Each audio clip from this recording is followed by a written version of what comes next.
my father said. I can't, your sister is having a party that day.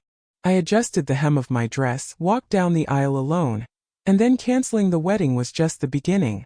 The next morning they woke up without access to the family trust. My phone rang as I was editing another advertising slogan, trying to decide between your energy is your choice and be brighter than a battery. Funny, right? Only the call wasn't about energy. It's Robert on the screen. My father. That name used to bring warmth. Now it was like a nail in my throat. I picked up the phone, holding back my irritation. Ray, I'm sorry, but Vivian has an important business meeting that day. I won't be able to be at the wedding. No, sorry, or let's talk about it. Just hand it over like a courier with bad news. I swallowed. And I said, got it. I hung up. That was it. The air in the office grew thicker, as if someone had poured concrete into the vent. I went outside and there was concrete outside. People were walking, eating ice cream, holding children's hands, and I had a face like I'd just been thrown out a window on the 5th floor of pain. I walked into the nearest coffee shop. The barista asked how my day was. I replied, Dad canceled the wedding. Or rather, his participation. So a cappuccino, please, and if you can, some support with crema. He blinked as windows do when hovering. Poured myself a coffee. Walked to the car. My head buzzed like an old speaker. There was no hysteria or tears inside. Just the feeling that I was once again, like when I was a kid left standing against the wall while they chose who to take on the team. I know that many people will say, he's your father, he must have had his reasons. You know who else likes to look for reasons? People who never had their wedding canceled for their older sister. And now for the flashback.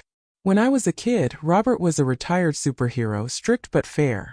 He'd come home from work, sniff my homework, wrinkle his nose and say, proud kid. And Mom? Mom was the sun.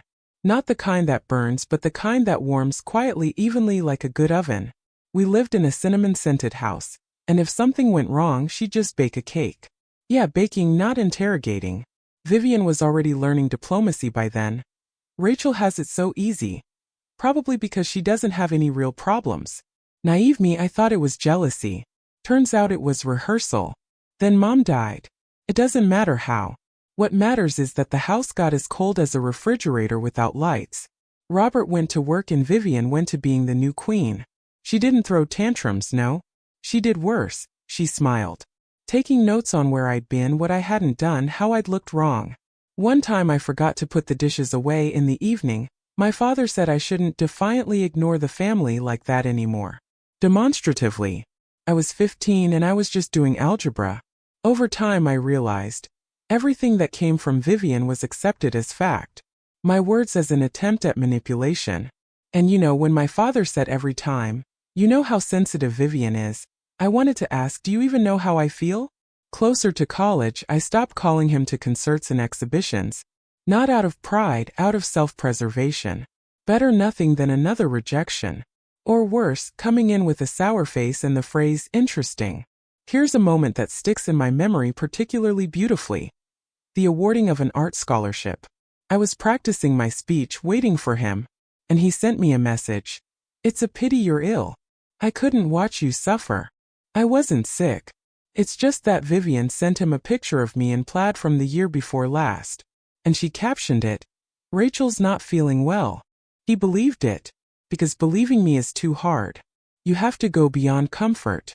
I stood on the stage, holding the envelope while the other girls hugged their parents. And then there was the fountain in the courtyard, school uniforms, hands in pockets. And Vivian with her trademark half smile. You don't have to make a drama out of it. Daddy's having a hard time. I looked at her and realized for the first time. There are some things worse than open anger. This is a benevolent lie. I silently walked on by. Not because I forgave her. Because I was tired of explaining to people who wouldn't listen. And here we are in the present. Michael is my fiancé, a man with hands warmer than a battery and logic like a NASA engineer. We're planning the wedding. He's handling the venue. I'm handling the guests. It's all fair. His mom, Ellen, is a cinnamon bun. She brings in fabric samples and says the dress is like a cloud, but without the pathos. And all would be well, if Robert did not decide to play priorities. The call is 2 weeks before the wedding. As dry as a cracker that was choked in 2003. Vivian's been asking a lot. She has an important event. Of course she does. Downtown with the hashtag #LifeGood. I checked, it was a party. An ego party with confetti. What about me? Mine was a ceremony where he was supposed to walk beside me. Where for the first damn time I was hoping he'd just show up. First I wanted to call and yell. Then I wanted to record a voicemail with swearing. I ended up just lying on the living room floor. There was a garland of light bulbs hanging from the ceiling, one blinking. I looked up at it and thought that's how it would blink in my dad's head. You forgive, Ellen said when I told her. But you don't have to put up with it. Michael hugged me so tightly that the old pillow under my side cracked. We laughed. And then I realized even if Robert didn't come, I was still going. Just not alone. And what happened next changed everything. You don't want to miss how it unfolded. The next day, I went to the agency as if nothing had happened. Because marketing is like psychotherapy, only without the license. You're giving away to strangers what you can't afford yourself. Smiles, inspiration, promises. Inside your sawdust and anger, and outside your be yourself and shine. I gave out 3 creative concepts, checked layouts, and almost didn't burn the projector with my eyes. Colleagues noticed I was quieter than usual. One asked, "Is everything okay?" I replied, "Except for the fact that my dad chose a corporate hangout over his daughter's wedding. Then yeah, fine." When I got home, there was a box on the table. Michael had ordered an album of our photos together. I opened it and there we were. Camping with dirty faces and cookies in our teeth, on the beach with cream, in the rain with an umbrella out of a bag. So much non-ideality that it makes it easier to breathe. At the bottom he signed, "If your dad isn't leading you, I'll be there for you." In simple words. No pathos. That's how I realized. My family isn't being lost, it's being built. Later, when I told this to a friend, she asked, "Are you sure Vivian didn't do that on purpose?" I snorted at first. Then I remembered that the career event wasn't announced anywhere. No posters, no posts. Just her cryptic stories with phrases like "things are about to change." Oh, come on. It's like Agatha Christie on Instagram. Only without the plot but with drama. So I'm sitting at the table with the guest list in front of me. I've got check marks, I've got doubts. And my mind is buzzing with who I'm calling out of a sense of duty and who's coming because they want to. The secret is that family is not a last name. It's a choice.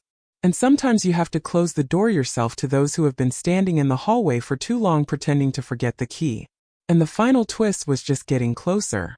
Something much bigger than a wedding cake or a bought-out chair loomed on the horizon.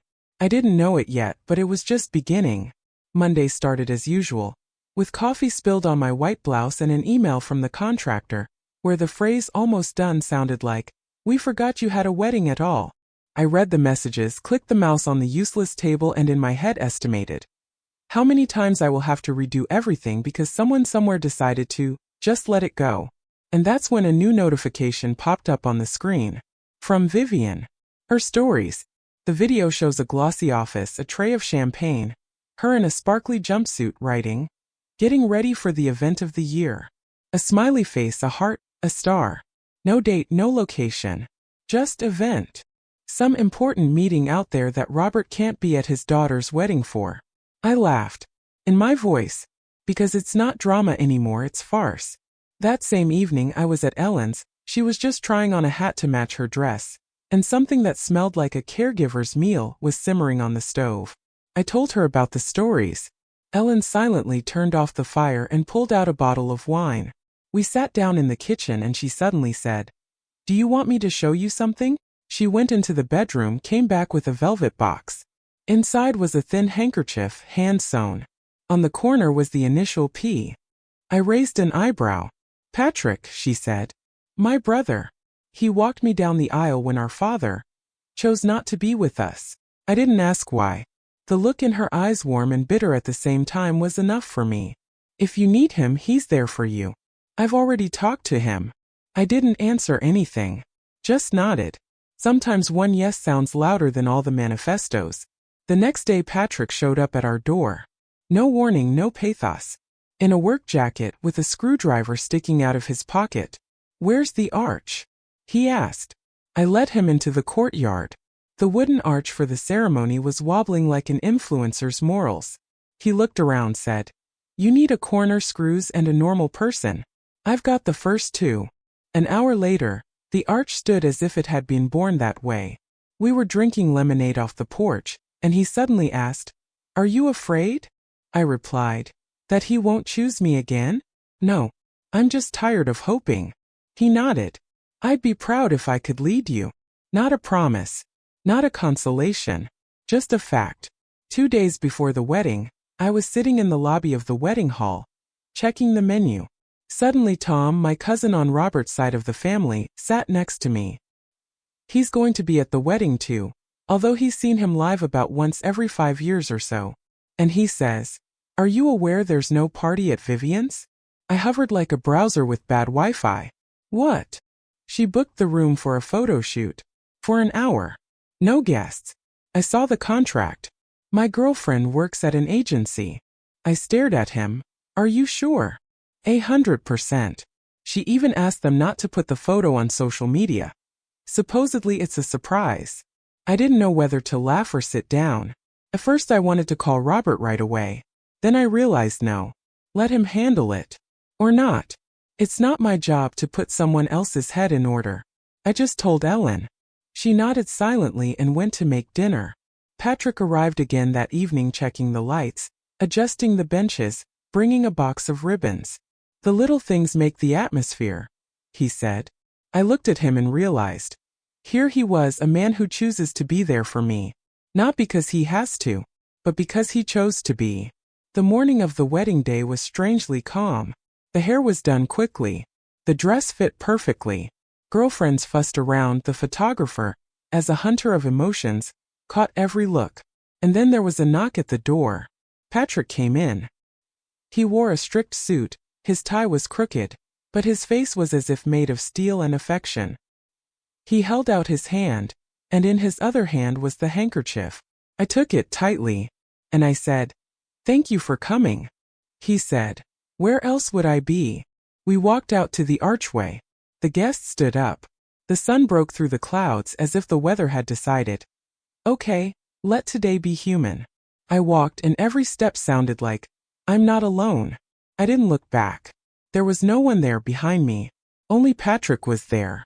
And up ahead, Michael. He looked at me like a man who'd found something he'd lost a long time ago. Vivian didn't show up, by the way. No letter, no call. Just absence, complete and utter. Robert, on the other hand, showed up. Late. Already at the banquet. Like a tourist who accidentally walked into the wrong room. He came up to me, handed me an envelope and said, "You look amazing." I looked at him like a shop window with nothing working behind it. At that moment Tom came up to me. Quietly but very clearly he said, I told him everything. With all the screens. He knows. Robert stood there as if he had just realized that the GPS had been leading him the wrong way all along. He opened his mouth, then closed it. I didn't expect an apology. I just said, "You're late. But thanks for at least trying." And I walked away. The dance with Michael wasn't like in the movies. We messed up the rhythm. He stepped on my foot. I laughed and he whispered, "But you're mine." I nodded. Because I am. Because I am. And then comes the best part. This is the climax. Everything you've been waiting for is right here. Stay to see me put everyone in their place. After that night I couldn't sleep. Lying there, staring at the ceiling and trying to figure out why betrayal always comes packaged out of politeness. Vivian didn't yell, she didn't threaten. She just substituted reality with pieces of convenient lies. Like when someone slowly reglued the price tags on your life and you suddenly notice.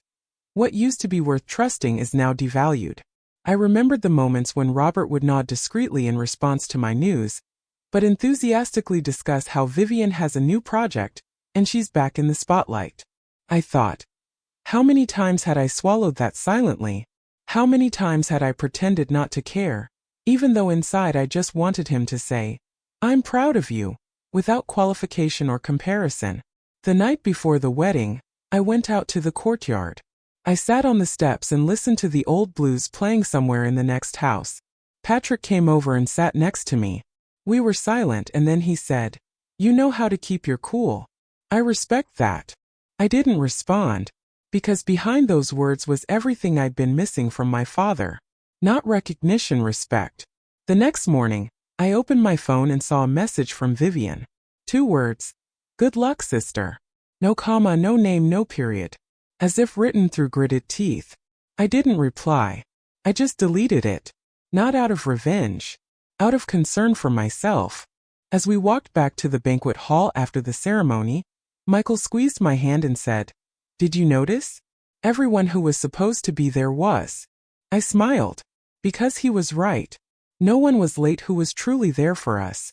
The banquet was already in its second hour.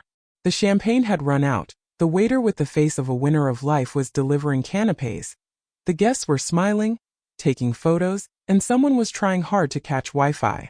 I stood at the window and tried to digest. Robert had arrived. Late as usual. But he was here. But Vivian. She hadn't even been sent with the courier. No bouquet, no card. No sorry, couldn't make it. Just digital silence and an old message I'd already erased. Like a stain that doesn't come off until you throw in the towel. Michael walked over and asked, "Are you okay?" I nodded. Because I was. And for the first time in a long time, honestly. Then he took me to Patrick. He was holding some kind of box. "This is for you," he said. "A gift from Ellen and me." But the idea was mine. Inside was a small frame. In it was an embroidered inscription, "Family are those who stay." I stared at it. Because yes, that's exactly what it is. Not the ones who come with flowers when the wind blows in their direction. And the ones who hold an umbrella when you're already all wet. Robert was still in the hall. Sitting at the very exit. As if he wasn't sure if he had the right to be closer. Occasionally nodded to one of the guests. Then he got up. Walked over to me. I felt the air in the room change temperature. "Rachel," he began. I interrupted. "You don't have to say anything. Now is not the time." He nodded. Then he said, "I didn't know. I didn't want to. I was stupid." I looked at him. For the first time, not as a parent, but as someone who had lost everything and had just realized it. "You chose," I said. "Not for the first time, but probably the last." He opened his mouth but found no words. I wasn't angry. I was tired. And that's worse. Because anger can be burned. Tiredness smolders. Tom came up a little later, phone in hand. "Do you want to see proof?"